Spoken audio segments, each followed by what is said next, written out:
một vị giảng viên mà trẻ nhất trong số mà Chelsea đã từng gặp qua. Thì thank you Tony đã đến với chương trình, gửi lời đến quý vị khán giả. Sure. Yeah. So my name is Tony Huang. So as my parents are Vietnamese, I speak Vietnamese, but since it's a Vietnamese channel, I feel a bit more comfortable with English. But next time, perhaps I can speak Vietnamese to you. Thank you. Tony, can you tell us more about where you're teaching right now and your position? Yeah, so I am working primarily at California State University in Long Beach. I work in multiple colleges just to get some more experience, but I'm mostly there.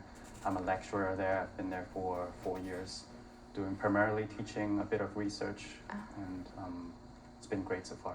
Thank you. Quý vị có thấy một giảng viên của nhà trường Cal State Long Beach rất là trẻ hay không? Và bây giờ là coi như là giảng viên cũng gần như là giáo sư rồi, như là mình dùng cái chữ là teacher, professor, là còn hơn như là dạy cho những em mà trong sinh viên của của college là lớp từ 18 tuổi trở lên rồi. Mà mọi người Tony, you look like 18 yourself. So khi mà giảng như vậy đó, how do they họ làm sao mà họ nghe lời được khi một người mà professor rất là trẻ mà dạy nhiều người học college students, mình nói là college thôi, nhưng mà có nhiều người là 18 tuổi trở lên, có thể họ cũng 50 60 tuổi thì vẫn học, thì làm sao mà dạy mà họ chịu nghe? I was nervous about that before my first day at that job. I was like, what if they don't listen? What if okay, he doesn't really know anything. He's probably 18. So I was pretty surprised once you introduce yourself. You say, okay, actually, I do have my degrees. I went to graduate school. This is the major I studied. They will start respecting you a little bit more. They start understanding. And then I also add that I've worked as an engineer for 4 years prior to becoming what I do now. And they're like, okay, this guy probably knows some things. And then after you present the syllabus, you talk about the material a little bit what's going on. As long as you sound confident, then they will, you set the right tone, they will listen to you for the rest of the semester. Right, did you graduate when you're 16? You're like super young. I can't imagine, yeah. We've met actually a while ago, and that was my first year of college. Yeah. Thì ở đây là để mình nói thêm nữa là quý vị, đây là Tony với Chelsea là cũng là một bạn khá lâu năm rồi, mười mấy năm trở lên rồi, 12-13 năm rồi. Thì Tony đã là như Chelsea đã 32 rồi, thì Tony cũng là gần 30, 28, ít nhất là 30, 28.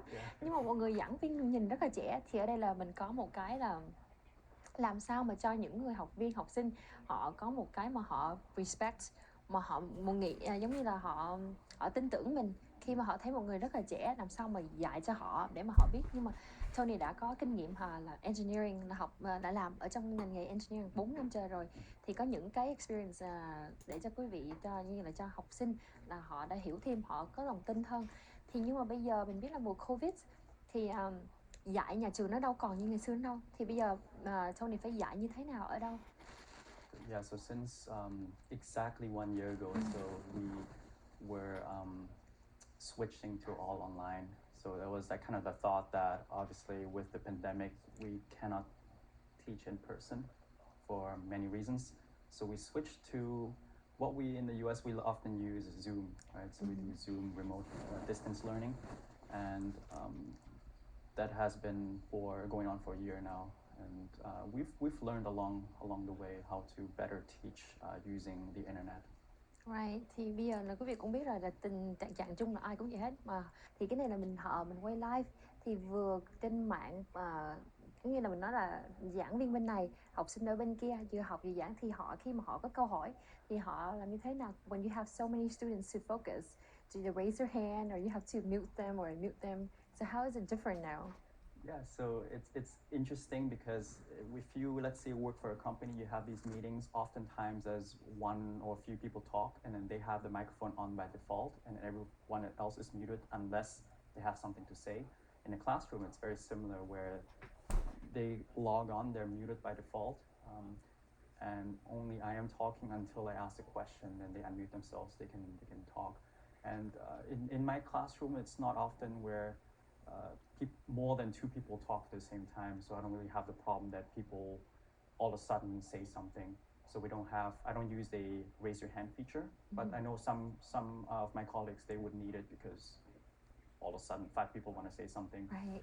So I don't have that problem. Right. So you know how back in the old days when you have a class, you have more students, like depends on each class. That could be up to 50, 100 or whatever. But right now with Zoom, is there limits of how many students you can able to take in? The most I've ever seen was over 100. That was for one of our meetings that we had for the college itself. And in the college we have a couple hundred people. Right. So that was the biggest meeting. But I teach mostly upper division. So upper division is usually when you're in your third and fourth year, and the classes get a bit smaller. So like 20 people, 15, that's 25, nice. sometimes 30. So the classroom is not that large. Right. Thank you. So ở đây để cho sự nói thêm là bây giờ là Tony đây là có một lớp là dạy lớp cao hơn, thì một lớp chỉ có khoảng chừng 20 học sinh trở lên.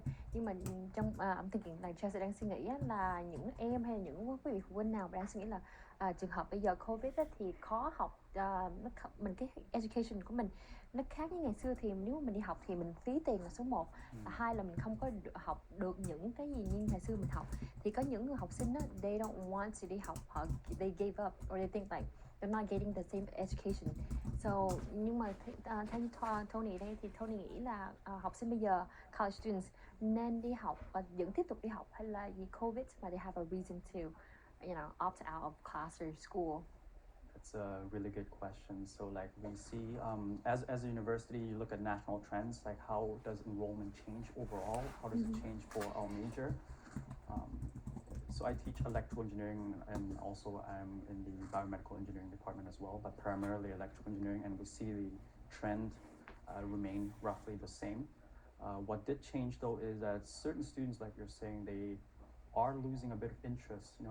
It's currently the third semester, like maybe two and a half semester in where it's online, and some students they do take a semester off because it is a bit draining. We call it Zoom fatigue, right? And so there's some there they feel like they don't get the same product anymore, the same service, their same education, and but mostly I think as educators we're doing a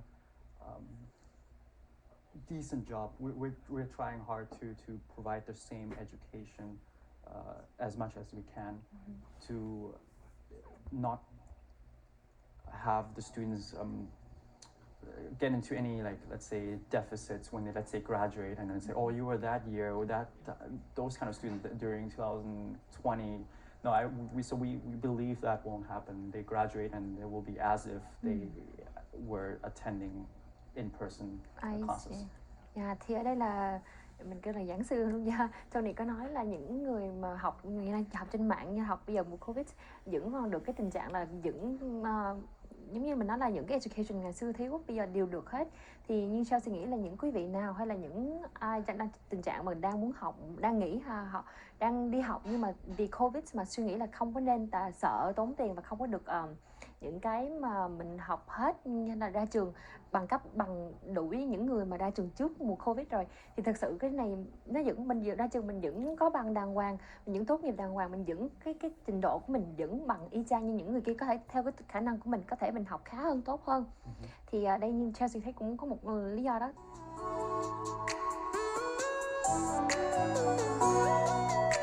Experience, same everything, but I'm thinking like it's up to you. It's how you learn, and it's your learning style, right? So, is there anything else you want to add on to for people? What's the difference, the benefits of being online right now, and comparing to how it was back then?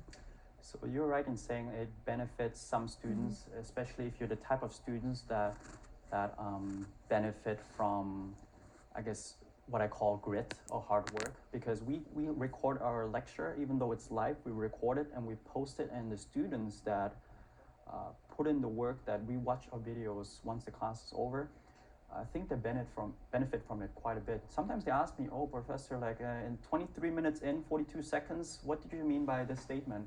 Or can you repeat that example from 43 minutes in? I was like, sure. And then, so some students really study harder and have more resources now that we recorded. They take better notes. It's a bit slower. And whereas the other end, where some students, I can't say for sure, but like, let's say we do have these live lectures, they don't pay too much attention, let's say, or they don't rewatch the lectures. So there's definitely two sides. So it's really up to you as a student.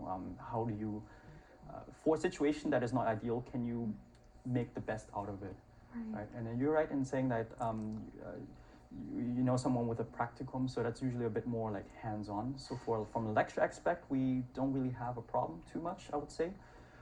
But when we talk about labs, like things where you have to do with your hands, that's when we have to do compromises. We would have the student to purchase some of the cheaper equipment so they can try it at home, and then we can do live lectures where it's like, okay, can you all like show your you don't have to show your face, but just show what you have, your board. Can you connect it this way? Yeah, that's different. It's a bit different, yeah. Thank you. Thì ở đây là như Chelsea nói là practicum, có nghĩa là hay là thực tập đi. Thì thời gian này mình biết là những người trong ngành giáo viên hay là những ngành mà cần thực tập thì nó khó hơn vì học sinh đa số là học trên mạng. Thì nãy Chelsea nói là vấn đề đó là vì có những người Chelsea biết họ bỏ học mùa này tại họ nói là bây giờ đi thực tập thì làm sao mà có học sinh để mà đủ mà thực tập thì cái giờ nó ngắn hơn. Thì nhà trường nhưng mà cũng may nhà trường họ thông cảm, họ biết, cho nên họ cái giờ the required hours or cut are more understandable. They're accepting the less hours. So back to you. Thì mình nói về vấn đề bên của Tony đây thì học sinh như ngày xưa thì đỡ một cái, bây giờ đỡ một cái là khi mà mình giảng trên mạng á là mình có mình quay phim, mình quay lại những cái bài vở mình record for lecture. Thì bây giờ khi mà học sinh nào mà họ muốn họ học thêm á, họ để ý là họ coi kỹ hơn á, thì họ phải ngoảnh ngược lại coi thời gian, giống như họ có câu hỏi nào đó thì hỏi giáo sư, hỏi giảng sư là cái thời gian đó là cái phút đó là bao nhiêu, là ý nghĩa của cái từ đó hay là cái gì đó. Họ có câu hỏi thì họ nhìn lại là họ giống như là hồi xưa mình hỏi liền, nhưng mà bây giờ họ có thể quay lại những cái mà lecture hay mấy cái video cũ, họ có thể coi, họ có thể hỏi thêm. Thì that's something good. I think it's more like for me who is busy, I have work, different jobs. Thì những người mà đang có công ăn việc làm mà vừa làm mà vừa học thì họ cái giờ ban đêm họ có thể rảnh để mà họ coi lại những cái lecture đó, thì nó đỡ hơn cho họ, là họ không có bị stress, không có áp lực là mình phải học liền trong cái lớp đó, trong cái giờ đó. Yeah. Absolutely, I do agree. I think if that happened to me as I was a student, I think I would try really hard to rewatch it, just take some notes, because a lot of things we say is what we want the students to know, of course, right? So like if you can pay attention to the words in conjunction to taking good notes, perhaps, you know, knowing what to read in the book, do the problems, then I think you can learn a tremendous amount. You know, as I was a student, when we were students, I would see people record it with a tape recorder at that time. We're not allowed to. Right. And I was like, oh, that's okay. And then I was thinking in the future, what would happen, fast forward 10 years, I guess we do have everything online now, which at that time we would have never thought. As we were students, we would put grades online. Maybe we see our grades online. That's maybe kind of almost the most that will be online. But nowadays we have lectures. Some of my students are not even in the country, they're like everywhere, and it's like really interesting. Yeah. Thì đây Tony nói ngày xưa mà đi học, thời Chelsea, thời Tony xưa đó là đi học mà có những người như mình là bận rộn hay là đầu óc không có nghe tập trung kỹ đó, thì mình hay đem theo mấy cái máy quay để mà thâu băng, thâu giảng sư hay là mấy người professor họ nói gì thì mình thâu lại, nhưng mà thực sự trong cái luật là không có được phép thâu. Mình phải hỏi trước là những người thầy cô đó là mình có cho phép để mà quay hay không. Nhưng mà ngày nay thì mình không cần phải hỏi là mình cứ tại vì cái gì cũng trên mạng hết trơn rồi. Thì khi mà giảng trên mạng gì đó là cái time schedule là is there a set schedule, and do you have to dress up, do you have to wear anything nice like this, or you just kind of wear your pajamas? So although what I teach engineering is a bit more conservative. We don't have a dress code, right? So it's just at least for me, like we don't have to dress up. We can wear perhaps t-shirt is a bit much, I would say, but polo, that's probably sufficient. But the students, they can wear whatever they want, that's for sure. And then you know how it goes with Zoom. They look good on top, and the bottom is just pajamas. So it's definitely gotten more casual. And for the students, it's definitely where before they were, sitting on a desk and taking notes. I really urge them to still continue doing the same, just at home.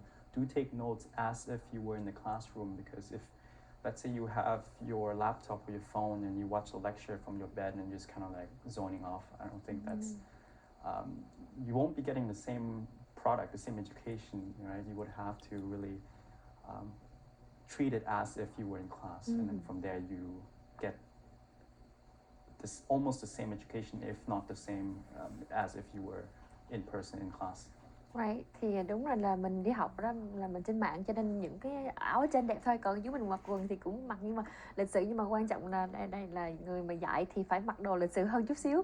Thì lúc nào cũng phải chuẩn bị at least áo cũng đâu cần có, nhưng mà lịch sự cho dễ nhìn, cho học sinh cũng có một cái ấn tượng tốt cho mình. Thì ở đây là như mình biết thì cái giờ thì mình có cái giờ sẵn rồi. Thì nếu mà học sinh nào mà bệnh thì cái mùa này mình cũng biết là ai cũng bệnh hết, thì khi mà hồi xưa học thì mình absent thì mình có thể gửi email ra cho thầy cô, mình nói là mình bệnh, mình nghỉ. Còn bây giờ thì mình không có lên Zoom được thì mình cũng y chang vậy luôn, same process, you have to email to the teacher, professor. Right. So like it's good practice if you were to email me ahead of time, a day or more, ideally more than a few days, if you can, saying, "Oh, I have a doctor's appointment," or "I have to take someone to LAX." You know, we all know that we have to do it at one point. So I understand, no problem at all. It's definitely flexible. Ideally, of course, you attend as much as you can, you know, because you can ask questions, your life.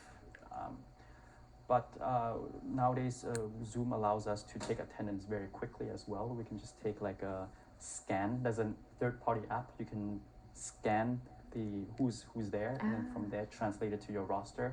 So it's like 1 second. So I've been doing that, and no worries if you miss here and there. But like if there's a certain pattern, of course that's not beneficial to your education. Right. Wow, ngày nay có một cái mình app mình trên mạng Zoom mà mình có thể là scan một cái là biết là ai lên lớp hay không lên lớp. Thì hay, nhưng mà khi mà họ lên lớp họ cần mở camera on không, or they can be okay. Là không có ăn gian được. No, you don't. Thì là phải mở camera lên, học sinh phải mở lên để mà cho thầy cô thấy là học viên có ngồi ở đó. The thing with my colleagues that teach high school, middle school, they do actually. But in here, at least at my university, and from talking to my colleagues from other universities, we cannot make them turn it on. It's a privacy thing. So it would be nice if you can see them, can see how they, because in person, when you teach something, you can see the confusion or the excitement. But on Zoom, sometimes we speak, we talk, and we lecture in front of people with the cameras off. Most of them have the cameras off, and we cannot enforce it. Right? We can talk about attendance, sure, but we cannot have the cameras on, which is a bit interesting because my colleagues teaching high school, they can, and they're below 18, right? But these students are above 18, but we can't. So that's something maybe that will change in the future. But so far, we just didn't want to argue with that, right? And we just leave it as is. Vậy là họ có thể tắt camera, họ chỉ nghe thôi. Thì cái này I have a story to share too. Sure. Thì như Chelsea là thực sự là mà mùa trước là Chelsea vẫn còn học để lấy bằng master for school psychology. And ngày hôm đó mình đi lecture thì ngày hôm đó là thực sự thử lớp là it's like a hybrid giữa online and in person. But because of COVID we can't go to school. Thì lúc đó lecture thì Chelsea turn the camera off. Lý do tại vì I don't have my makeup on. Không mặc đồ. Ngày hôm đó là lo chạy bận quá, cho nên là có nghe ông thầy nói chuyện nhưng mà thực sự là không phải ngồi im một chỗ mà mình chạy tùm lum hết á, cho nên turn camera off. Thì có thể là maybe that's the reason why it's not không có ép buộc để mà mình mở camera on, nhưng mà nếu mà được thì đỡ hơn cho thầy cô, thì họ thấy là giống như có người ngồi nghe nói chuyện với họ. Exactly, it definitely helps us because even if it's just, let's say, out of 30 people, 4 people have the cameras on, I can see those 4 people. And it's like in statistics probability, it's like a sample. Those 4 hopefully represent the entire class of 30. If 2 or 3 of them are confused, most likely 20 of them are confused, right? So if only one is confused, then maybe most will get, but the rest, there's still some people that won't understand. So I adjust.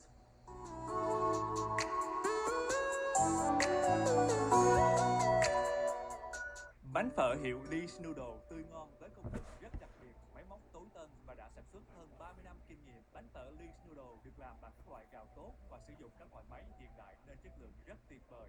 Bánh phở không dính, dễ dàng rơi ra. Bánh phở Lee's Noodle dễ xào và dùng với súp rất ngon. Bánh phở Lee's Noodle ra lò mỗi ngày nên rất tươi mới. Hiện có bán tại các chợ Việt Nam và Á Châu.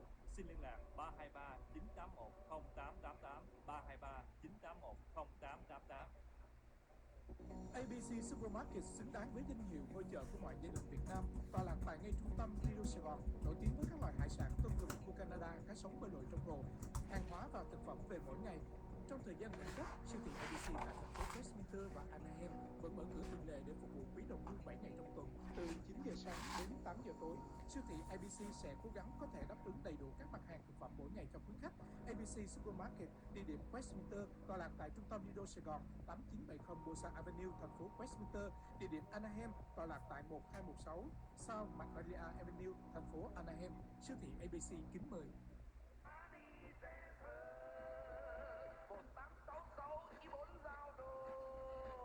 Công ty Anh Minh trân trọng thông báo, kể từ ngày 16 tháng 6 năm 2020, công ty đã mở cửa hoạt động lại tất cả các địa điểm trong khu vực vùng Lido Saigon. Công ty xin chân thành cảm ơn sự thương mến mà quý khách đã ưu ái dành cho công ty trong suốt thời gian bị giới hạn các sinh hoạt vì Covid-19. Công ty kính mong được sự tin tưởng và ủng hộ của quý vị để Anh Minh luôn luôn là nhịp cầu nối chuyên chở tình yêu thương của quý vị đến với thân nhân và gia đình tại quê nhà. Khi đến giao dịch, xin quý vị mang khẩu trang và giữ khoảng cách theo quy định của chính phủ. Xin liên lạc 714 893 4348 để biết thêm chi tiết. Anh cần là bao đi tí, gửi gấp gửi liền hay gửi bộ, 24 giờ là tới thôi, anh mình mà đi đến phơi. Tiệm vàng Hiên Hoa chuyên bán sỉ vàng vòng cẩm thạch miếng điện có giấy chứng nhận vòng thật của GAA, giá từ 300 đến 3.000 đồng. Ngoài ra còn có vòng cẩm thạch mới giá từ 50 đến 60 đồng. Ngoài ngọc trai, hổ phách, chuỗi ngọc, bông tai, kim cương, hột vàng 18 24K kiểu dáng đẹp. Hiên Hoa còn có nhẫn lắc tan, mề đai làm bằng ruby cẩm thạch được bọc vàng 18K, rất đẹp lung linh các màu sắc trắng lý, trắng tím, huyết ngọc, sơn thủy, giúp quý vị trở nên sang trọng và lộng lẫy, nhìn thật kiêu sa và thu hút. Vui vẻ và uy tín chính là tiệm vàng Hiên Hoa, số 129 ngay sân khấu bên trong thương xá Phước Lộc Thọ, 714 204 8379. Nước mắm Red Bull hân hạnh giới thiệu nước chấm cô đặc ăn liền. Để pha chế nước mắm đúng cách có thể khiến ta bực nhọc, nhất là khi mọi người đang đói bụng. Hân hạnh giới thiệu nước chấm cô đặc ăn liền của Red Bull. Chỉ cần pha thêm nước là có thể tận hưởng ngay. Được pha chế từ nước mắm nhĩ Red Bull, bí truyền của người Việt Nam. Nước mắm Red Bull được bán tại các siêu thị và trực tuyến trên redbullfishsauce.com. Cho dù có thế nào đi nữa thì cũng chỉ là chuyện nhỏ khi Filet Fish đã trở lại McDonald's vào mỗi thứ Sáu. Hãy thưởng thức bánh Filet Fish thơm ngon chỉ có hai đó. Finistar Insurance chuyên về bảo hiểm Medicare cho quý vị 65 tuổi. Hãy để chúng tôi tư vấn và giúp quý vị chọn một chương trình bảo hiểm Medicare thích hợp với nhu cầu chăm sóc sức khỏe của quý vị. Bảo hiểm thuốc theo toa với cô bé thấp mà không tốn lệ phí hàng tháng. Nếu quý vị có câu hỏi và muốn biết thêm chi tiết về bảo hiểm Medicare, xin vui lòng gọi cho Trang Nguyễn ở văn phòng Finistar Insurance để được tư vấn miễn phí và rất hân hạnh được phục vụ cho quý vị. Số điện thoại 714 990 8083.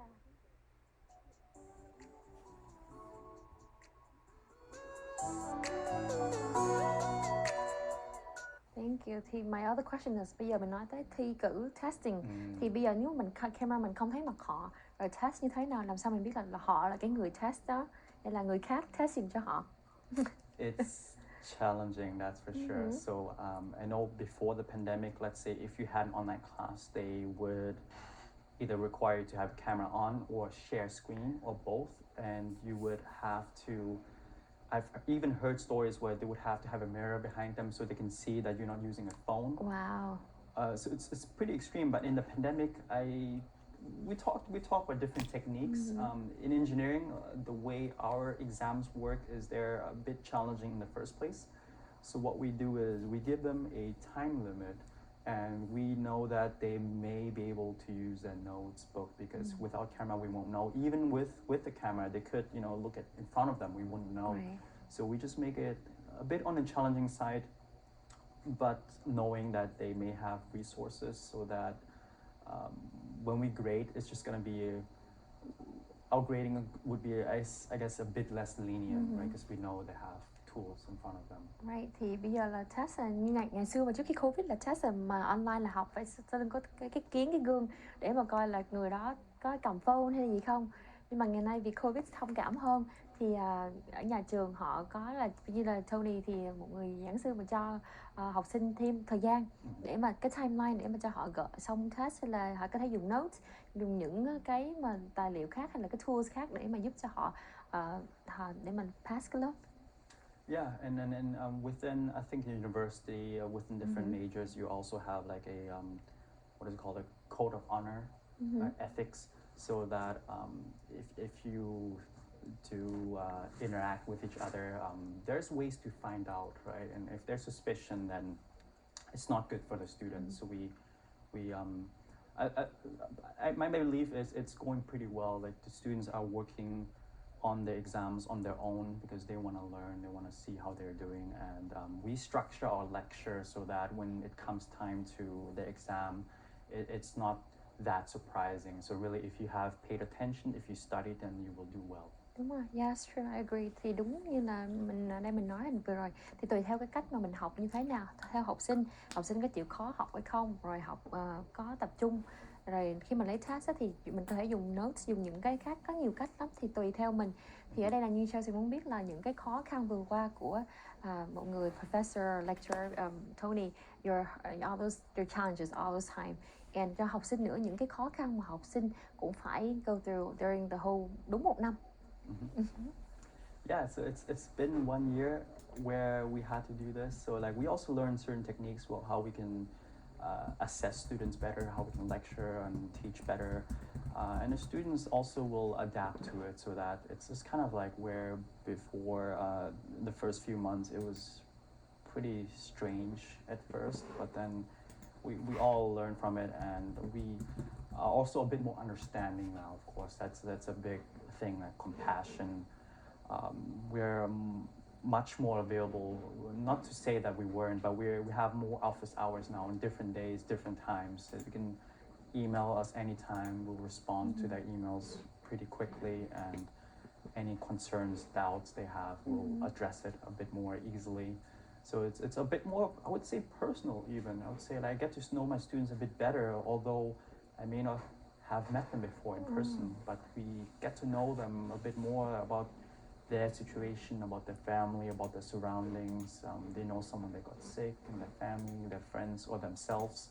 So it's a bit more understanding between each other, and I think from there, I think even if the education is a bit different now, it's still they still learn in a much bigger sense. Talking to people, emailing, that will be very beneficial to them later on when they start working. Wow, that's true. Thì ở đây là khi mà mình học trên mạng rồi đó, mà ngày xưa thì còn gặp mặt với nhau, còn nói chuyện, nhưng mà nhiều khi không có nói chuyện.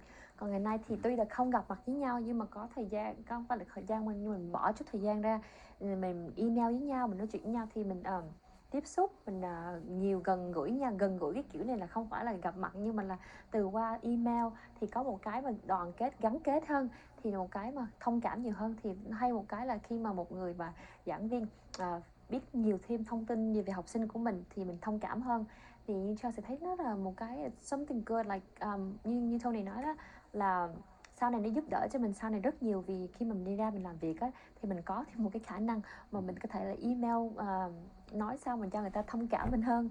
Thì nó là hay một cái. Thì như Chelsea muốn biết là trong thời gian này có những chuyện nào mà like Tony nhớ nhất không? Like any like fun stories or anything like you remember the most? It doesn't have to be fun. It could be something that you know that touched you. Oh, absolutely. There's many of the stories, like you were just saying, how people open up a bit more now, and they would ask me certain questions about, let's say, where they just got an internship, and they would ask me for advice on how to get an internship, and then they would talk to me a bit more now. I would say a bit too casual for my taste, where they become a bit casual, but it's when they were no longer my students, so I understand. So there's stories where my favorite out of all interactions is once they graduate and they get their first job. So since I've been doing this for 4 years now, I started getting these emails, right? And it's like, I mean, aside from them getting married, but that's probably make me really happy. But also when they get their first job and then share with them what they have learned in my class with me, and it's just like probably the best they can be, really. That's nice. Thì ở đây như là có một cái là khi mà học sinh mà ra trường hay là có job hay là đám cưới đều nhắn tin gửi cho Tony hết, là họ báo tin vui. Thì ở đây là như Chelsea đang suy nghĩ là trong một lớp đó thì Tony có phải là người trẻ nhất không? Yes, yes. So out of my colleagues, I'm the youngest, that's for sure. And even few of my students are older than I am. Just a few or more? Say it again. It's just a few of them or more? Most of them are younger than you. Older. Older. Right. Depends on the class. Okay, Right. yeah. I'm teaching also at a evening school, and I Yeah. would say more than half are older than me.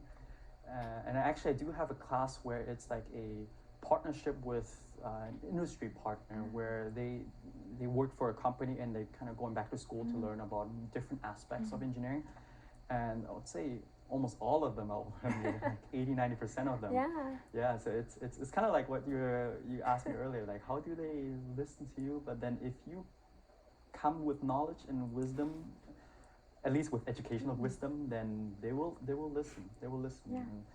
And, so that's something I work on myself. Like as an educator, as a researcher, you don't just teach what you know, because what you know is, you know, probably more than what they know, but still, like, you can always still learn.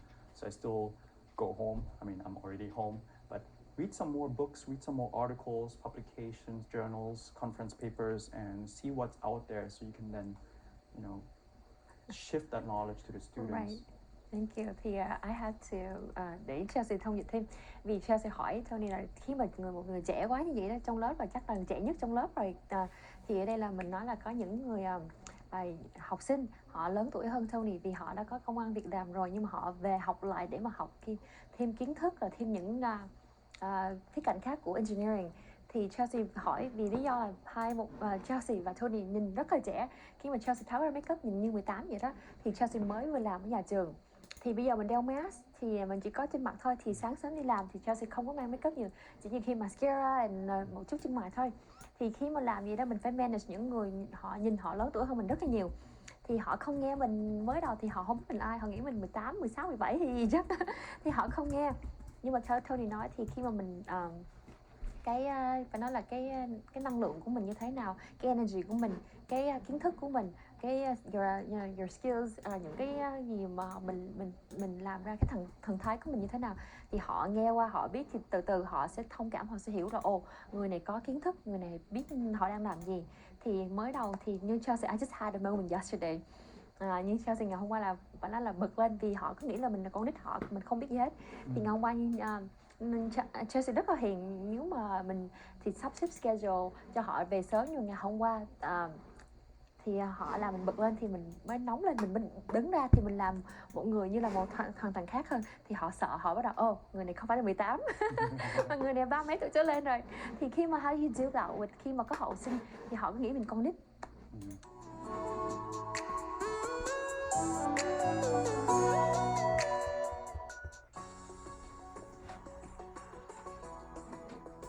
Khi mới bắt đầu cuộc sống đơn giản, người ta thường chỉ nghĩ căn nhà là nơi che nắng che mưa.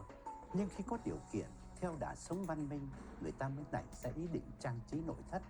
Đặc biệt là nhà bếp không còn phải chỉ là nơi cung cấp những phương tiện nấu nướng, mà thật sự là nơi để phô trương nét thẩm mỹ của gia đình. Chúng tôi hân hạnh giới thiệu cùng quý vị công ty 405 Cabinets, chuyên về thiết kế và trang trí nhà bếp, đã có hơn 10 năm thành công lớn trên thị trường Mỹ nhờ những thiết bị hiện đại, đầy sáng tạo, an toàn và sang trọng. Nhà bếp là nơi người mẹ, người vợ nấu cho chúng ta những bữa ăn hàng ngày. Nhưng thi sĩ Tản Đà đã nhấn mạnh, thức ăn ngon, chỗ ngồi ăn không ngon cũng không ngon. Xin hãy để 405 Cabinets lo cho quý vị căn nhà bếp toàn hảo. Đối với 405 Cabinets thì kỹ thuật và mỹ thuật đều quan trọng như nhau. United Care Medical Group, một tổ hợp y tế luôn đặt sức khỏe của bệnh nhân lên trên hết, quy tụ hơn 300 bác sĩ gia đình và chuyên khoa trong mọi lĩnh vực, có nhiều kinh nghiệm và tận tâm với bệnh nhân. Tổ hợp UCMG tạo điều kiện dễ dàng để các bác sĩ gia đình không cần phải xin phép khi giới thiệu thân chủ đến thẳng các bác sĩ chuyên khoa trong lần khám đầu tiên. United Care Medical Group UCMG phát hình tối thứ 6 mỗi 2 tuần trên đài Little Saigon TV. Nếu muốn gia nhập tổ hợp y tế UCMG, xin quý vị liên lạc với bác sĩ gia đình hay gọi UCMG ở số 877 225 6784. Nếu muốn chuyển qua UCMG với chương trình Medical Count Optima, xin gọi 714 246 8503. Lần đầu khi tôi đón chào cô công chúa của tôi tự nhủ phải cai thuốc thôi. I love you, Dad. Hello, hello.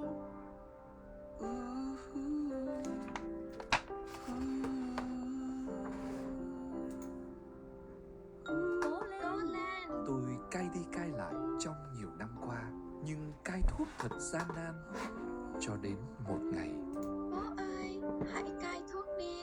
Bố phê duyệt đám cưới của con đấy nhé. Every season I find to be true.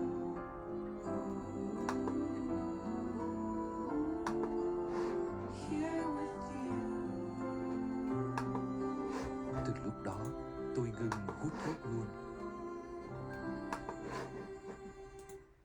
Thông báo của tiệm vàng Jeans, Jewelry và Kim Thu để được thuận tiện cho quý khách thân thương mua sắm. Chúng tôi mở thêm một tiệm mới ngày 1 tháng 11 năm 2020, số 9211 Bosa Avenue, căn số 116, dưới lầu nhà hàng Seafood Cove trong khu chợ Á Đông, đối diện Thư xá Phước Lộc Thọ. Điện thoại 714 937 9999 hay 714 264 7000. Xin trời Phật phù hộ quý khách được bình an và mạnh khỏe.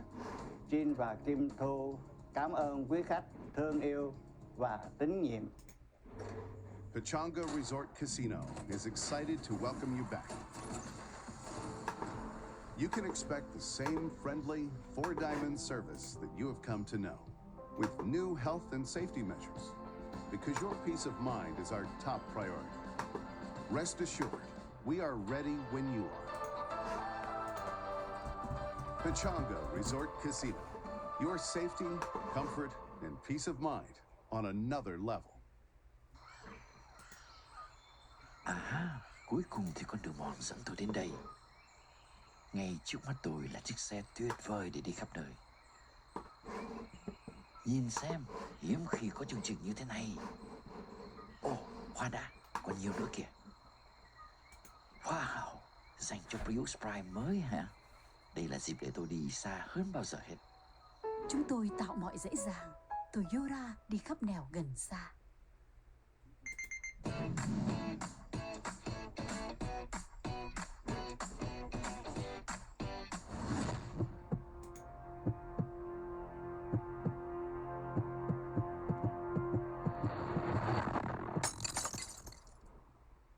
Quý vị vẫn có thể hội đủ điều kiện xin tiền SSDI khi không còn đi làm được nữa vì bệnh tật và tinh thần suy yếu. At the Loft Storm Home, we'll be here during this difficult time.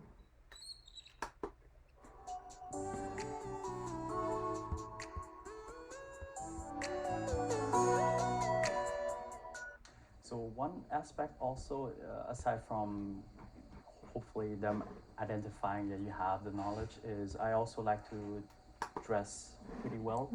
And like you were asking earlier about the dress code, I guess on the very casual end, it would be like polo and nice jeans.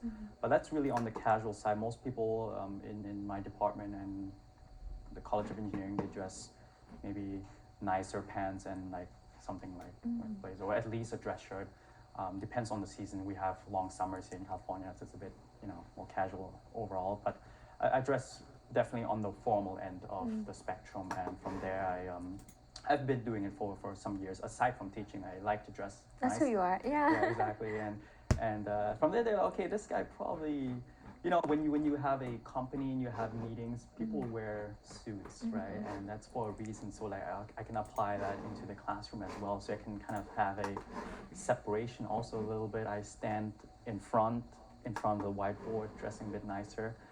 And that's just clothing though. Like also what's very important is the confidence, right? The way you talk. If I start doubting myself, or if I really don't know what I'm doing or saying, then I would use a lot of credibility.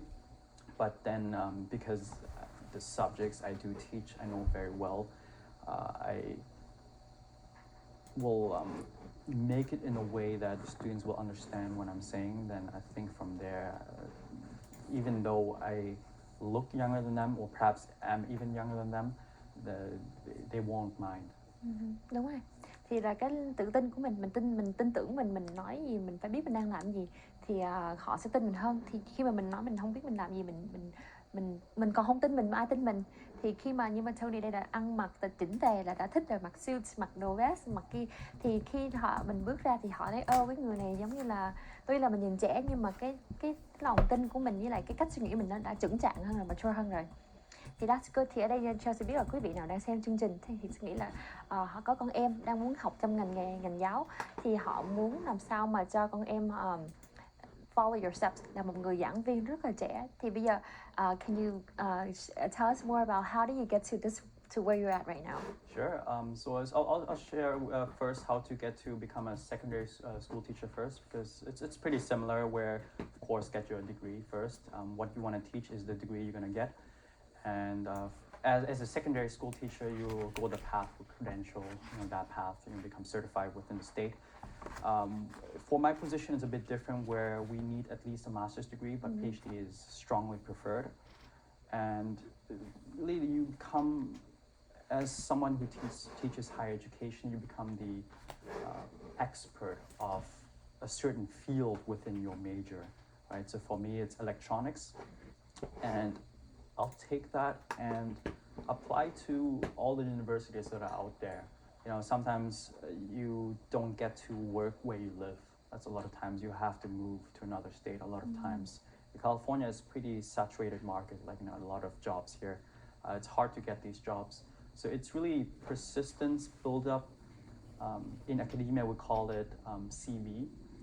So it's like a resume, but listing everything you've done. Cover letter. Different curriculum vitae, yeah. Okay. But the cover letter is part of that Mm-hmm. application, and it's multiple pages, like a multiple page long resume. You list everything, all your research, all your appearances on, let's say, TV, on radio, and everything you've done, every paper you've written. Submit that, and one of those department chairs or deans will like your profile, and then they will hire you on board. Wow. Vậy là cái đâu có dễ đâu, it's not easy at all. Thì khi mà nếu mà quý vị nào mà học con em quý vị là muốn tương lai mà làm trong giáo viên mà trong nhà trường như là lớp mẫu giáo trở lên, hay là tới lớp 12, thì mình phải đi học mấy credential, mình chỉ cần bằng BA thôi. Nhưng mà khi mình dạy những nhà trường cao states or university trở lên đó, thì bằng ít nhất là phải có bằng master. Thì họ muốn khuyến khích thêm là lấy bằng PhD, là doctorate or things like that. Nhưng mà khi mà dù cho mình có bằng doctorate or PhD hay bằng master gì cũng được, nhưng mà khi mà mình apply cho trường đại học mà như university, thì họ coi lại cái trình độ mình, họ coi cái resume mình, họ coi tất cả hết luôn, lịch sử mình như thế nào nữa, rồi xong người dean phải thích mình, phải chịu mình, giống như interview vậy đó, thì họ accept, họ mới mướn, chứ không phải là ai cũng được. Thì you have to have something. Right. So if I had just, let's say, done a master's degree with no work experience, I don't think anyone would have hired me.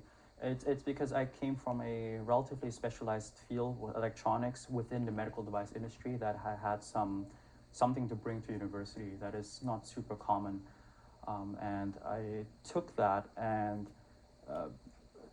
also some of my research experience I did during graduate school, I combined it into a package that was appealing to certain universities. So it's a bit of luck involved for sure. And it's just a bit of like what is in demand and can you provide that. Nên là mình cũng có thêm cái kinh nghiệm đời sống, kinh nghiệm làm việc trước khi đó rồi. Thì như là Tony đây là đã làm engineering trong ngành nghề đó 4 năm rồi. Rồi sau đó là apply vô, là có nghĩa là khi mà họ nhìn cái resume của mình là mình không phải chỉ có cái bằng master hay không, hay là bằng cao hơn, mà mình phải có kinh nghiệm và bằng cấp đàng hoàng nữa. Thì là không phải là may mắn đâu, một cái tài năng, cái gì đó, cái năng khiếu để mà cho họ chấp nhận. Thì you did great for like doing all of this, so I'm very surprised, like amazed. Do you have a counselor who taught you all these, or you just do it on your own? Looking back, I didn't talk to a counselor very often, although they can definitely guide you to the right path, because the path for me to get to this point wasn't planned, I would have to say. You know, I graduated with a bachelor's degree like most people, and I started working as an engineer. I did really enjoy it. It was nice. And I was thinking, how can I become better? Right, of course you can work longer, learn more, and I would have done that, but I thought the route going to graduate school would be also nice, right? You can still work on this at the same time, so that's what I did for the most part. And when I finished with graduate school, I thought like, okay, academia is interesting. So once you do a master's, half a door opens. Right. So then you're like, okay, or a quarter of that door. So you kind of really have to push through it. So then from there you do more research. Perhaps you work in a field that is in demand. So I was able to combine that, and like you're saying, it's not just luck, but also like finding that luck, really, and really finding that. And I was actually not 100% convinced regarding teaching or research. Actually, I am passionate about teaching now, very much so. But at that time, I wasn't too sure. So I was thinking, maybe we'll try for a year. If I don't like, I can go back to being an engineer again. And it turns out I really enjoy it. I love it. So I'm here, and I will still be around for a while. And it's just kind of like finding your passion, really, like something you tell kids all the time. This is older kids. Thì ở đây là khi mà Tony đã không nghĩ là mình sẽ ngồi ở chức vụ bây giờ là giảng viên của Cao Long Beach, thì ngày xưa học lấy bằng bachelor thôi, rồi sau đó làm engineering. Nhưng mà khi mà học qua bằng master, thì khi mà quý vị mà học bằng master rồi, hay ai đó học master, thì cái cánh cửa nó mở, như là mở lớn hơn, rộng hơn, thì mình có nhiều cái opportunities hơn, nhiều cái chọn lựa cho mình hơn. Thì ở đây là Tony đã được có thêm một cái mà đẩy đưa, một cái đam mê để mà sau này cuối cùng giảng dạy. Nhưng mà không nghĩ là mình sẽ dạy lâu như thử 1 năm, nhưng mà thành giờ 4 năm. It could be longer and longer more. You could be tired of that position too. Thì là do you have any future plan or anything in the longer run, you know, like doctorate degrees or anything? Absolutely. So I actually was thinking of different options. For one spectrum, going back to engineering, I'm not saying I don't like it, but perhaps something like part-time as a consultant to, because I really got to the point where I am because of through my engineering experience. So I'm extremely grateful for that, and perhaps want to be at least a part-time engineer, and to maybe get some more experience in new field perhaps, or go a different direction. The other extreme would be to open my own school. So perhaps a private school, and then maybe not a college, but it doesn't have to be engineering either. It could be like a science school, or even like an English school, a math school. And I was actually have been seriously thinking about going that direction as well. Well, good luck, thank you. Thì ở đây là Tony có một ước mơ là quý vị cũng biết là sau này mình không biết được, có thể là mở cái trường tư, trường nhỏ gì đó, mình không biết được tương lai như thế nào, nhưng mà Chelsea chúc cho Tony lúc nào cũng may mắn và lúc nào cũng lên bước hết. Thì mình không còn đủ thời gian nữa, thì trước khi mình chia tay chương trình, before we go, is there anything you want to say to your students, audience, viewers, or anyone?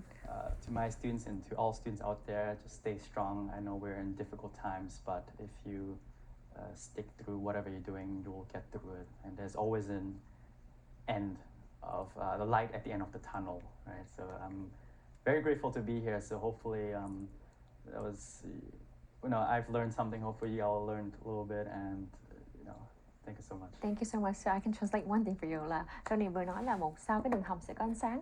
Thì Chelsea cũng đồng ý là sau mùa Covid này là ai cũng sẽ rút kinh nghiệm và học hỏi hơn. Mình sẽ biết thương yêu quý vị như là bạn thân, bạn bè. Quý vị cũng sẽ tận hưởng mỗi phút giây bên cạnh người mà mình thương và mỗi phút giây sống. Thì thank you so much for being on the show. Và Chelsea cảm ơn quý vị rất nhiều, và hẹn gặp lại trong chương trình kỳ sau.